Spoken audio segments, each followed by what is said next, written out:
Dubai শহরটি এতটাই উন্নত যে এখানে পুলিশের কাছে ল্যাম্বরগিনি এবং সেডানের মতো গাড়ি রয়েছে। এখানে অপরাধের হার একেবারেই শূন্য। মানে দুবাই নিজেই আজকের দিনে বিশ্বের গ্লোবাল সিটিতে পরিণত হয়েছে।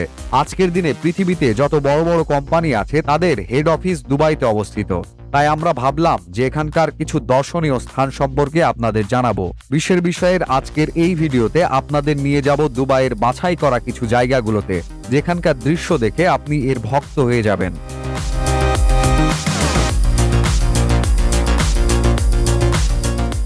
Burj Khalifa. বুর্জ খলিফা দুবাইয়ের পরিচয়। বুর্জ খলিফা এখানে মাথা উঁচু করে দাঁড়িয়ে আছে। এই স্থানকে আমি যদি পৃথিবীর সবচেয়ে প্রিয় জায়গা বলি তাহলে মোটেও ভুল হবে না। এই ভবনটি দেখতে প্রতি বছর লাখ লাখ মানুষ দুবাইতে আসেন। জানা যায় এটি বিশ্বের সর্বোচ্চ ভবন এবং এর দৈর্ঘ্য 830 মিটার। এই টাওয়ারে মোট 163টি ফ্লোর রয়েছে।